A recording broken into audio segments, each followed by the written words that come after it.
5G സ്പീഡിൽ ഓടിക്കൊണ്ടിരിക്കുന്ന Instagram റീലുകളിലും online ഗെയിമുകളിലും കറങ്ങിത്തിരിയുന്ന 3 പേർ. ഇഷാൻ ഒരു ടെക്കി, ഫഹദ് ഒരു ഫുഡ് വ്ളോഗർ, ആദി. ഇവർ മൂവരും എപ്പോഴും ഒരുമിച്ചായിരുന്നു. പക്ഷേ ഇവരുടെ സംസാരം വാട്സാപ്പ് ഗ്രൂപ്പുകളിൽ മാത്രമായിരുന്നു. ഒരു ടേബിളിൽ ഒരുമിച്ചിരുന്നാലും അവർ പരസ്പരം നോക്കാറ് പോലുമില്ലായിരുന്നു. ഒരു ശനിയാഴ്ച രാത്രി അവരുടെ ഡിജിറ്റൽ ലോകം നിശ്ചലമായി. അപ്പോഴാണ് അവർ പരസ്പരം നോക്കിയത്. ഡിസ്പ്ലേയിലെ ലൈറ്റ് അണഞ്ഞപ്പോൾ അവർക്ക് എന്ത് സംസാരിക്കണമെന്നറിയാതെ കുറച്ചുനേരം നിശബ്ദരായിരുന്നു. പിന്നീട് ഇഷാൻ തന്റെ സ്കൂളിലെ അനുഭവം പറഞ്ഞപ്പോൾ അവരുടെ നിശബ്ദത തകർന്നു.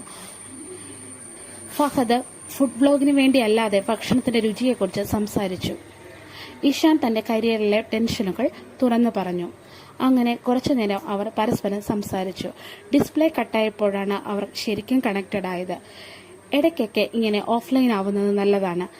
ചങ്ങാതിമാരെ ശരിക്കും യഥാർത്ഥത്തിൽ ഒന്ന് കാണുവാൻ പറ്റും.